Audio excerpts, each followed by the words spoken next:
आपके पुरखों ने जिन अंग्रेजों की चापलूसी की थी, उन अंग्रेजों से लड़ करके हमने इस देश को आजादी दिलाई। इस बात को याद रखिएगा।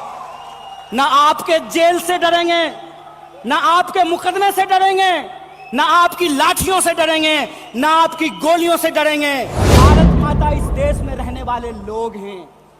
जब हम भारत माता की जय बोलते हैं तो भारत माता की जय बोलने का मतलब है इस देश के 140 करोड़ लोगों की जय।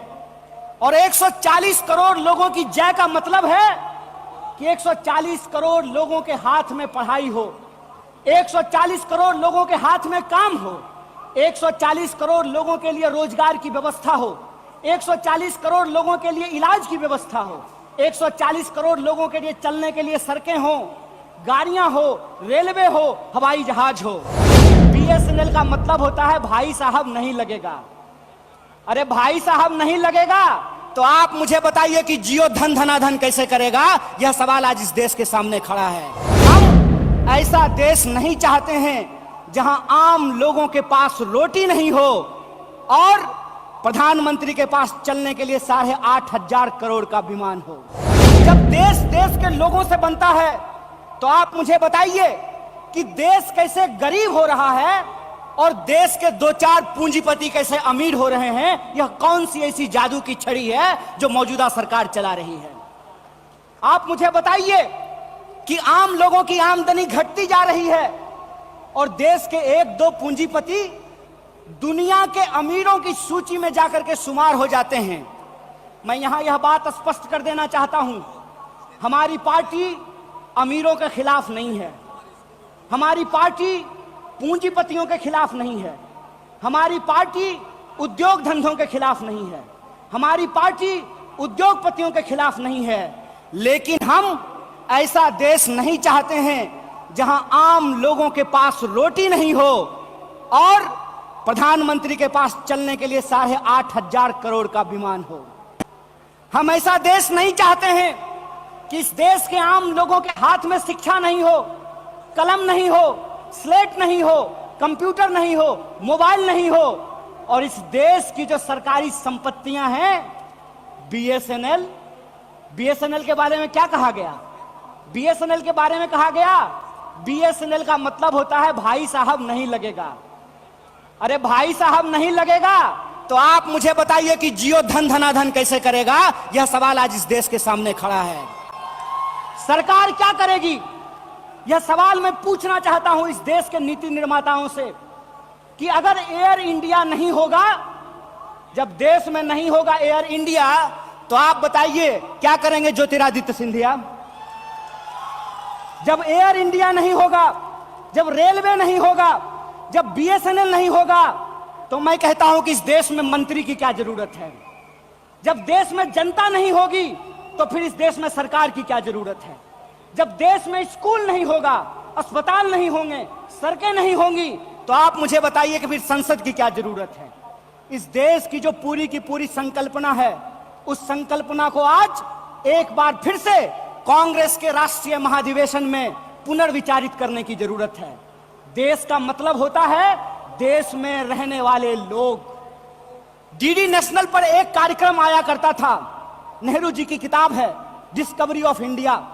डिस्कवरी ऑफ इंडिया के एपिसोड में नेहरू जी आम लोगों से पूछते हैं कि बताइए कौन है भारत माता?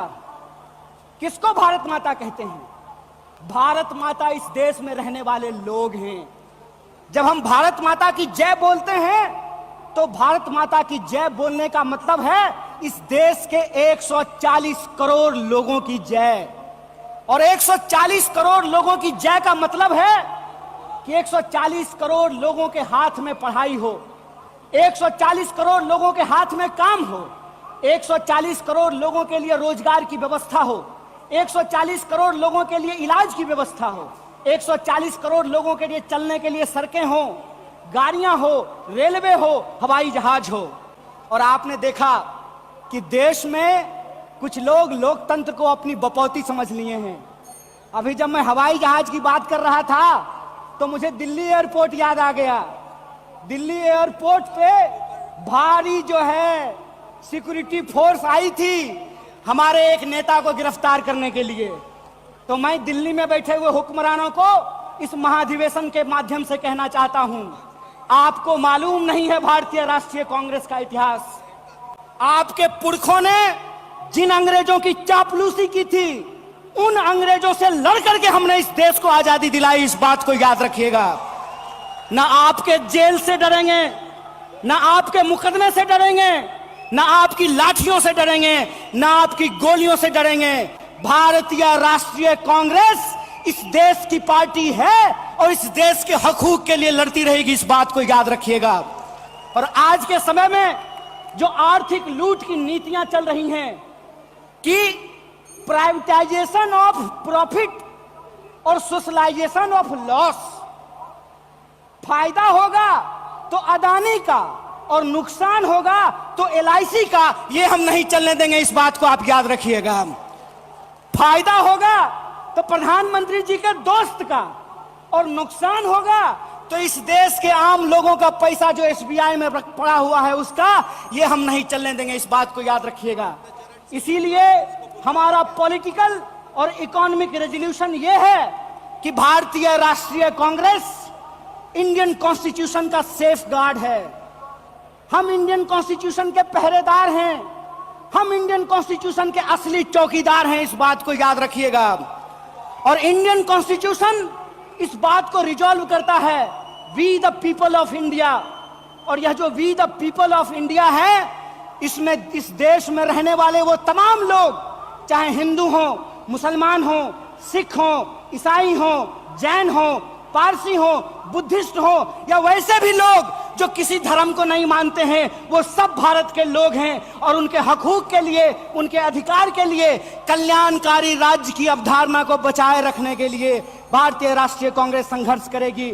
और यही जो पॉलिटिकल रेजोल्यूशन है कि हम देश के लोगों के बुनियादी सवालों के लिए, रोजी रोटी, कपड़ा, मकान, शिक्षा, स्वास्थ्य, सड़क, बिजली, पानी और इस देश के संविधान के लिए संघर्ष करते रहेंगे। इसी आशा और उम्मीद के साथ आप तमाम सम्मानित मंच और आप तमाम प्रतिनिधियों का एक बार पुनः स्वागत करते अपनी बात को खत्म करूंगा। शुक्रिया। इनकलाब जिंदाबाद। जय हिंद, जय भारत, जय कांग्रेस।